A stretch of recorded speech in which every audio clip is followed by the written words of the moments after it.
Exactamente, hay cuatro especies de delfines, de la familia Delfinidae. Pero si hablamos de otros tipos de cetáceos relacionados a los delfines, tenemos más especies, como por ejemplo están las pseudorcas falsas, el delfín gris, el delfín de rostro largo, el delfín tonina, que bien se lo conoce acá, entre otras, ¿no? Son varias especies que se encuentran acá en la costa yucateca. Y comen re bien, a lo que hemos llegado en los últimos estudios, tanto por isótopos estables como el de contenido estomacal, es que comen pargo, comen boquinete, comen rubia, comen chacchí, comen pulpos. Entonces, de verdad, los delfines comen re bien, o sea, mejor que un humano, ¿no? Entonces, uno va a un restaurante. Calamares. Uno va a un restaurante, los platillos que uno pide son más o menos eso, ¿no? Boquinete, mero, pargo, pulpo, y eso es lo que comen los delfines, ¿no? La verdad, los delfines comen casi igual que nosotros, o sea, productos que tienen alta demanda, al menos en la población yucateca, y que son de exportación, como el pulpo, como la rubia, como el pargo, ¿no? Y comen re bien, ¿no? Entonces es muy importante porque esto nos da pues pie para muchas investigaciones a futuro, sobre todo si nosotros compartimos alimentos con ellos en la costa yucateca. ¿Y dónde usted decía esto come durante todo el tiempo? Todo el año eso come, no hay diferencia entre los meses del año, no hay diferencias entre temporadas, entre nortes, lluvias y secas, no hay, ¿no? No hay diferencia entre años en los últimos 10 años, no hay diferencias entre hembras y machos, no hay diferencias entre zonas. Hemos visto algunas diferencias entre crías, juveniles y adultos. Sí, también es una línea de investigación bien interesante el forrajeo. En este caso, pues, sobre todo tiene que ver con cómo depredan, ¿no? ¿Qué técnicas utilizan para depredar? Y esta es una línea de investigación también muy interesante, que también falta mucho, ¿no? Por saber por qué, porque en el caso de los delfines, en concreto, se han observado muchas técnicas de depredación, en este caso, sobre todo utilizando la aleta caudal, que es lo que comúnmente conocemos como la cola del delfín, ¿no? Entonces, incluso se ha visto un comportamiento de manera más reciente, en donde, por ejemplo, un delfín utiliza la aleta caudal para golpear a su presa, para que se eleve fuera del agua, y entonces, al momento de que caiga, depredan y comen, ¿no? Entonces, es bien interesante conocer, ¿no?, cómo el forrajeo en general de las especies, así es. O sea, tienen que enseñar a sus crías a forrajear, a alimentarse, ¿no? Así es. También vemos comportamientos bien interesantes como en las orcas, en donde las madres y las crías interactúan para aprender. En este caso, las madres enseñan desde muy pequeñas a las crías a cómo depredar justamente delfines. Y en este caso también pueden utilizar la aleta caudal para incluso depredar delfines pequeños o incluso más grandes, ¿no? Entonces, desde muy pequeños ellos aprenden bastantes cosas, así como nosotros. Y también aprenden a defenderse. Así es, también aprenden a defenderse, sobre todo en el caso de los delfines, a utilizar los dientes, ¿no? Es por eso que vemos marcas en los cuerpos de los delfines. Si nosotros vamos al mar y estamos ahí y vemos un delfín, vamos a ver que hay marcas en su piel. ¿Por qué? Por la interacción. Esto también es también esto nos puede dar una idea de que hay interacción social con otros delfines, y esto en realidad no es malo. Al contrario, está diciéndonos que la interacción social existe y que existen otros delfines como su grupo principal, ¿no? Y siempre están al pendiente ahí, interactuando entre ellos. Igual, es bien interesante hablar sobre el cuidado parental en delfines, sobre todo. ¿Por qué? Porque se ve este cuidado. En el caso de las madres, por ejemplo, podemos ver que incluso hay distintos tipos de madres. En este caso, hay madres que suelen criar mucho más a las crías o cuidarlas aún más que otras. Entonces, en cuanto al tiempo, por ejemplo, hasta los 3 años todavía se sigue, hay casos en los que hasta los 3 años han seguido amamantando a las crías. Y pues sí, también es muy interesante, es un comportamiento que también necesita ser estudiado. Si yo veo a una cría de delfín que murió y abrimos el estómago y es una cría de pocos meses o de pocos días y vemos que tomó leche, ¿no? Pues sabemos que no come todavía sólido, ¿no? Y luego están los organismos adultos que tienen peces o que tienen calamares en sus estómagos, ¿no? ¿Y qué pasa con los intermedios, ¿no? Los que dejan de tomar leche, es decir, una vez que son destetados, nosotros le decimos juveniles, ¿no? Pueden ser, en términos humanos, entre infantes y adolescentes antes de convertirse a adultos, ¿no? Que comen, ¿no? Entonces, cuando tanto en la parte continua estomacal como en isótopos vemos diferencias entre ellos, los de las crías que salen con leche, cuando vemos nosotros pensaríamos que están en un nivel más bajo de alimentación, pero cuando lo vemos con el estudio de isótopos vemos que están en un nivel mucho más alto, porque en realidad lo que no pensamos o lo que la gente no concibe es que en realidad este delfín cría se está comiendo a su mamá, porque su mamá está secretando un tejido y se está comiendo un tejido que es la leche.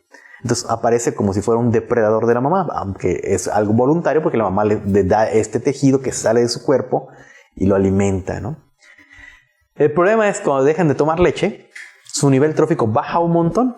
¿Por qué? Porque no saben cazar, no saben comer. A pesar de que los van enseñando, van mezclando la leche con el alimento. Cuando les dejan de dar leche, comen lo que pueden. Es decir, no tienen habilidades de cacería muy bien desarrolladas. Entonces comen cualquier botana, cualquier cosa con tal de salir del paso. Hasta que con los años mejoran estas técnicas de caza. Y ya los adultos se ve que comen mejor. Comen la rubia que te platicaba, comen el pulpo, comen el chacchí, comen el mero, pargo. Los enseñan a comer. Claro, hay un aprendizaje de las madres, ¿no? Que van viendo cómo cazan, ¿no? Los van siguiendo. Y todo eso es enseñanza, ¿no? Es directa. Se sabe que en los mamíferos, especialmente en los delfines, los grupos, incluso en inglés, hay un término que se llama escuela, ¿no? Y escuela hace referencia al grupo, pero también a la enseñanza y la transmisión del conocimiento. Tienen una vida alargada, pueden vivir hasta 57 años. 57 años. Sí. Y durante esos 57 años, ¿como cuántas crías pueden dar? Un aproximado de 2, 3, 4 crías. En su trabajo usted hablaba de 2 ecotipos del delfines, según tengo entendido, ¿no? Ajá, sí. Ecotipos. Ecotipos, ok, bueno, en esta especie en particular, Tursiops truncatus, hay 2 ecotipos, el costero y el oceánico. Estos ecotipos son como las diferentes características que se pueden encontrar en estos delfines. Los que son oceánicos, pues están en altas profundidades, y sus características tanto de morfología están adaptadas para ese tipo de lugares, ¿no? Más profundos y así. Y hay otros que son costeros, o sea, se encuentran más cercanos a la costa y pues ya se ha observado que son un poquito diferentes a los oceánicos, ¿no? Porque se tienen que igual adaptar a las características de la costa. Entonces, bueno, en Tursiops truncatus es la única especie así costera que se ha observado incluso cerca de desembocaduras de ríos, dentro de lagunas costeras. Entonces, el ecotipo costero realmente sí es muy, muy costero. Son más fieles y residentes, ¿no? Sí, sí, como lo mencionaba, ¿qué quiere decir? Son fieles al sitio, o sea, regresan constantemente a los mismos sitios. Y algunos pueden llegar a ser residentes, o sea, ya vivir en esos sitios, no moverse hacia otros sitios.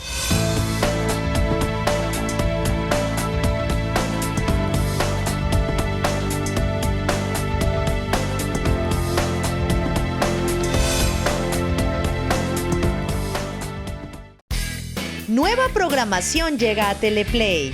Disfruta del mejor contenido nacional e internacional en todas nuestras plataformas. Encuéntranos en Facebook y YouTube como Teleplay Sureste y descarga nuestra app para dispositivos Apple, Android y en Roku. Teleplay, viejos amigos en una nueva señal.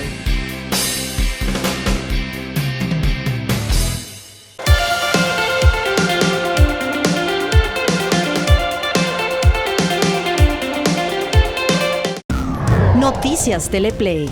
Mantente informado de los sucesos más relevantes de la península de Yucatán de lunes a viernes a las 2:30 p.m. y repetición 6:30 p.m. a través de nuestra app y redes sociales. Solo por Teleplay.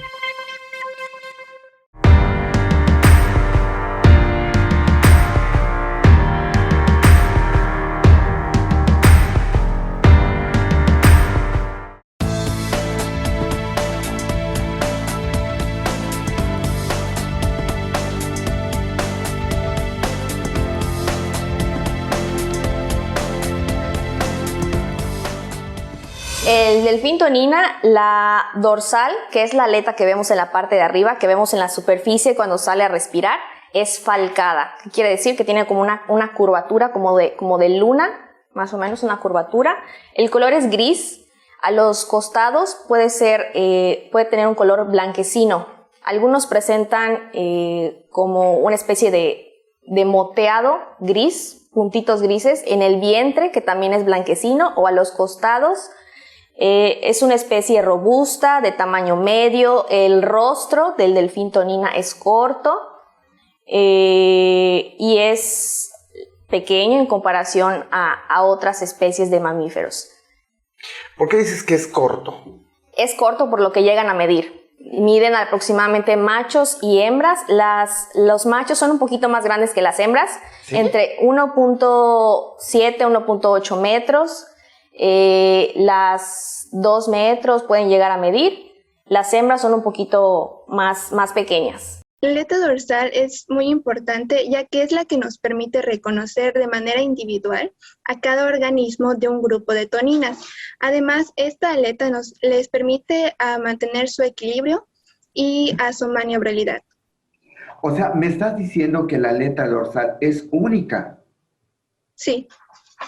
Sí, es única por cada organismo. 2 organismos diferentes no tienen las mismas marcas de ninguna manera. Tienen diferentes raspaduras, mordeduras, color, tamaño, parásitos. Hay algunos que tienen parásitos, como son los balanos. Cada uno nos permite identificar a cada individuo.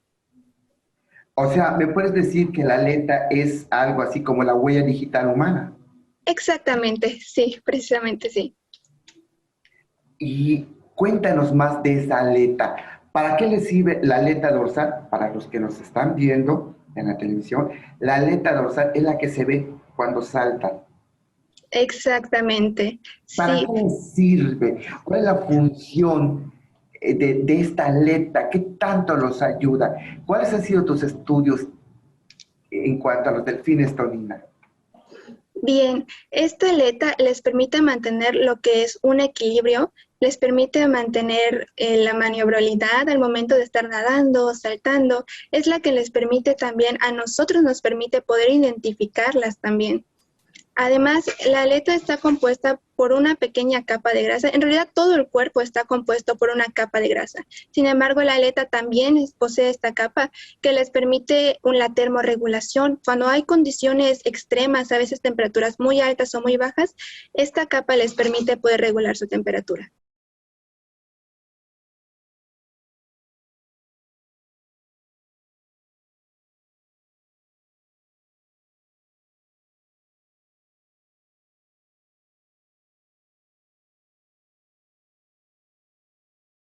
Los adultos de esta especie alcanzan longitudes que van desde los 2.5 metros hasta aproximadamente 3.8 metros, con variaciones respecto con su ubicación geográfica. En promedio, las crías recién nacidas llegan a medir entre 1 metro y 1 metro con 30 centímetros de longitud y llegan a pesar entre 15 a 30 kilogramos. Los adultos llegan a pesar hasta 650 kilogramos, por lo que se considera considera que posee un tamaño mediano en comparación con otras especies de delfínidos, por lo que se considera que posee un tamaño mediano en comparación con otras especies de delfínidos, así como también la aleta dorsal se considera de tamaño mediano. En esta especie, el dimorfismo sexual no es muy evidente. Sin embargo, los machos son ligeramente más grandes que las hembras. Estas alcanzan la madurez sexual entre los 5 a los 13 años de edad, mientras que los machos la alcanzan entre los 9 y los 14 años de edad. Pues las poblaciones en los puertos de Yucatán,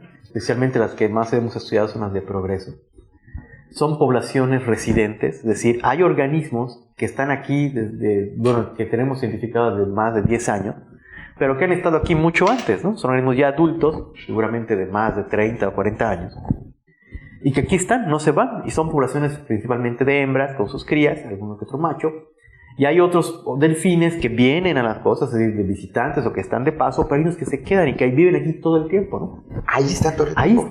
Ahí están, y se mueven en lugares muy cortos, entre el muelle, entre Chelem, pero ahí andan todo el tiempo, ¿no? Y así en cada puerto hay poblaciones que están únicas de ahí, residentes, ¿no? Entonces podemos hablar de delfines progreseños o de delfines de Silam o del Cuyo o de Celestún. Entonces sabemos ¿En serio, doctor? Claro, son lugareños esos delfines. O sea, son los delfines de Cisal, son los delfines de progreso y no se van de un lugar a otro. Los machos tienen más movilidad, es decir, pueden irse de puerto en puerto, y algunos otros son de paso, ¿no? O sea, grupos que se mueven por todos lados, ¿no? Cuando vas a campo, yo estoy estudiando la especie costera. Entonces, esta especie se encuentra de 3 a 14 individuos por grupo.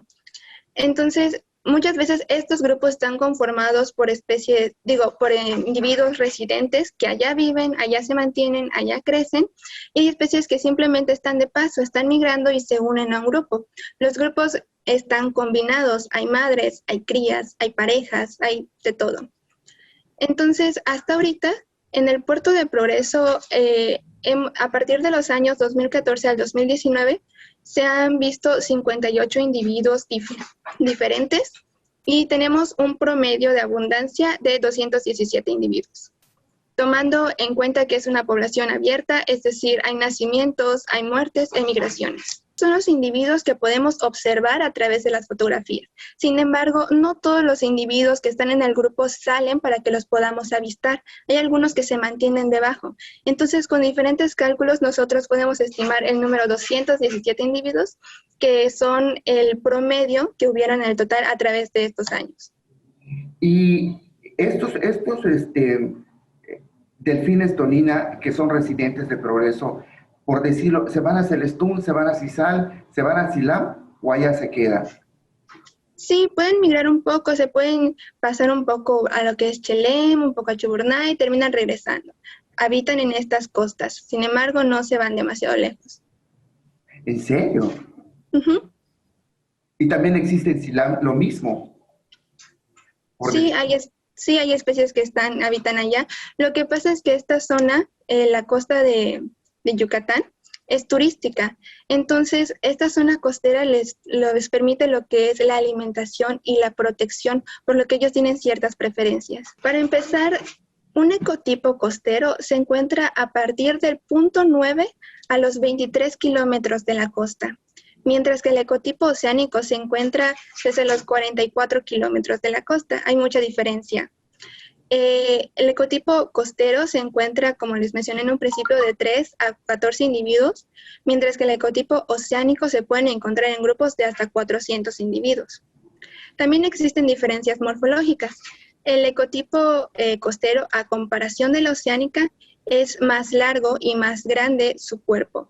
Es más claro en sus lados ventrales y su vientre es blanco, mientras que el ecotipo oceánico, por el contrario, es más pequeño su coloración es más oscura y su vientre es gris claro. Tursiops aduncus, una especie más pequeña que Tursius truncatus, alcanza una longitud máxima de 2.7 metros. En algunos casos no crecen más de 2 metros y medio y suelen tener un peso de alrededor de 200 kilogramos aproximadamente, de acuerdo a avistamientos en Asia Oriental. Estudios que se han llevado a cabo en algunas áreas sugieren que los machos son ligeramente más grandes que las hembras. Sin embargo, el dimorfismo sexual no parece ser consistente. Al comparar los tres tipos de aletas, dorsal, caudal y pectorales, de Tursiops aduncus con la de Tursiops truncatus, se observa que generalmente las aletas de Tursiops aduncus son más grandes y más anchas en relación con el cuerpo, que mayormente es más delgado. También el rostro es más delgado y largo. El melón es menos abultado y con un perfil más puntiagudo que Tursiops truncatus. Cuando se ve desde arriba, la región de los ojos parece sobresalir.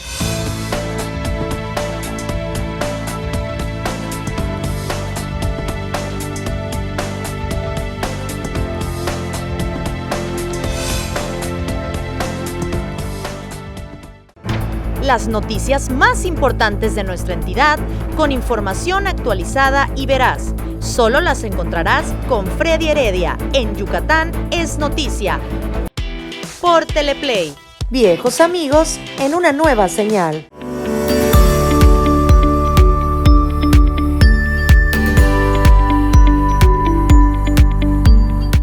Rafael Vega y Armando Escalante nos invitan a comparar y contrastar los hechos y noticias del sureste de México. En el programa Contrastes, diferentes puntos de vista se unen en este espacio todos los jueves a las 11:30 de la mañana.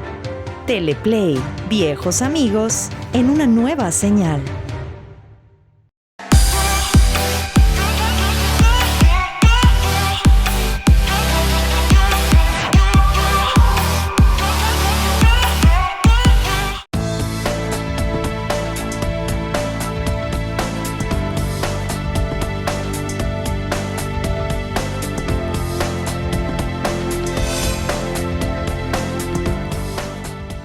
Después de la reproducción, la gestación tiene un tiempo de 1 año. Es la gestación de los delfines. Después de que nacen, la lactancia es de 1 año y medio a 2 años. Pongamos que 2 años es la lactancia de los delfines y que permanecen junto a la madre. Ya después se pueden separar o pueden seguir en el mismo grupo. En el caso de las hembras, permanecen en su mayoría en el mismo grupo. Las abuelas, la mamá, la tía, la prima, la hermana, todos juntos. En el caso de los machos son más solitarios. Suelen encontrarse solos o en grupos pequeños entre 2 a 4 delfines, por ejemplo. Ya después de la lactancia se separan y es cuando puede entrar de nuevo a reproducción. O sea que el ciclo de reproducción dura de 4 años. Cada 4 años pueden tener una cría. Sí, porque son casi 3 años, ¿no? Exacto, Una de la gestación y 2 de la lactancia. ¿Cuántos delfines puede dar una delfintonina durante toda su vida? Viven de aproximadamente 50 años. Se tiene registros de la longevidad, 40, 50 años, puede variar dependiendo de varias causas, como mencionó el doctor Raúl, la contaminación, enfermedad, entre otras. Entonces, pongamos 40, 50 años y tienen una cría cada 4 años. Son oportunistas. ¿Por qué decimos que son oportunistas? Ándale. Porque van a comer lo que se encuentre cerca de ellos. Pueden comer pulpo, pueden comer peces, crustáceos, caracol, lo que encuentren cerca de ellos, a su paso. Lo que no les quite energía. Ellos van a comer lo que encuentren que no les desgaste tanto, que no requiera tanta energía para cazarlos. ¿Qué? Lo que encuentren a su paso, lo que encuentren, exactamente. Por ejemplo, si van por ahí nadando y encuentran, como mencionó el doctor Raúl, escuelas, ¿no? Escuelas de peces, bancos de peces. Si ese pez es, sardinas, pues van a comer sardina. Si siguen avanzando, están en migración, pongamos, y encuentran un pulpo que andaba por ahí y se comen al pulpo. O sea, es lo que encuentren. Los adultos tienden a ser más especialistas, no tanto como los juveniles. Los especialistas ya probaron el mero, ya probaron el boquinete, ya probaron la ballesta, ya probaron el canané y les gustó más el mero. Entonces, ellos van a ir por el mero. Ya saben dónde encontrarlo, cómo cazarlo, en grupo, Cuéntanos, y se alimentan. ¿cómo lo cazan? Platícanos, pero tú sí lo sabes, nosotros no. Existen estrategias de caza que pueden ser tanto las ballenas como los delfines tienen estrategias de caza, por ejemplo, en grupos de 10, 20 delfines, lo que hacen es, al encontrar un banco, forman una especie de círculo alrededor del banco, pueden con las burbujas, empiezan a expulsar burbujas los delfines, para que los peces se encuentren más compactos. Más compactos, exactamente, y así todo el grupo puede aprovechar y alimentarse de ellos. Otra estrategia es empujarlos un poquito más hacia la costa, hacia la orilla. Lo que hacen es como obligarlos a los peces a nadar hacia la orilla, donde pues no tienen otra salida más que la quedarse en la arena a la orilla. ¿Cómo te sales? Exacto, de todos modos van a morir, salen o lo comen los delfines, y así se alimentan de ellos. Así es. Qué interesante. Entonces ellos viven en grupo. Sí, más las hembras, decías. Exactamente, más las hembras pueden andar en grupos. ¿Las estrategias de caza es la misma de las hembras a las de los machos o son diferentes? No, es diferente, porque los machos, pues como son más solitarios, no pueden hacer el círculo alrededor de las presas, como lo hacen los grupos grandes, como de las hembras con las crías, o empujarlos hacia la orilla. Ellos comen lo que encuentran, o lo que encuentran en la superficie, o se encuentran un grupo de presas y se alimentan de eso, pero no hacen el círculo o no los empujan hacia la orilla. Las mamás primerizas suelen ayudar a sus crías a salir a la superficie, ya que ellas necesitan respirar. Entonces, en algunas ocasiones las mamás no saben cuidar a sus crías, las primerizas, y pues en algunas ocasiones, no muy comúnmente, pues no las sacan a la superficie y no siempre sobreviven, muy rara vez. Entonces ya cuando vuelven a tener una segunda cría ya empiezan a tener más experiencia y pueden ser pues mejor, más maternales.